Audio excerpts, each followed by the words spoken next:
Bonsoir. Donc directement, oui, voilà, on y a apporté notre soutien d'un Jean-Luc de Gers, qui est kilomètres pour venir vous voir, et puis qui est content de voir Nadia toujours, et puis la pêche qu'elle a pour récupérer cette ville de France qui pour nous forcément occitan a une très grande importance.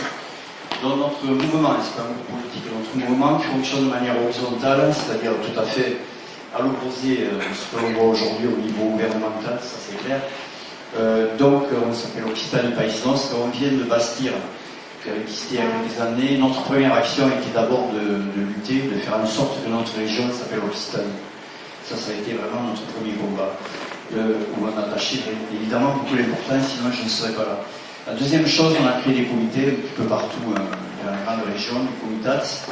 Donc dans les tout premiers comitats, c'est créé celui de Toulouse, où c'est tout naturel, avec Nathalie et Pierre-Nicolas, qui sont membres du groupe de Nadia. En même temps, se sont créés d'autres, dont à Nice, Limoges, donc les tout derniers, c'est à Bayonne, Clermont-Ferrand, on en a à Montpellier, enfin, un petit peu partout en Narbonne. On en a aujourd'hui 52, donc on voudra faire valoir aussi en fait, nos idées. Nous ne sommes pas du tout indépendantistes, ni autonomistes, on est régionaliste, et c'est là-dessus où on devra lutter.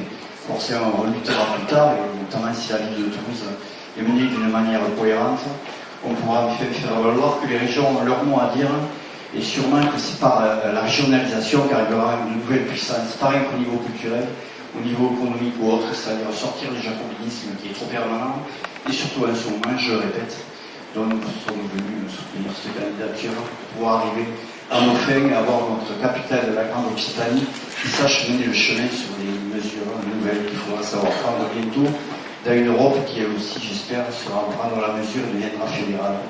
Je vous remercie.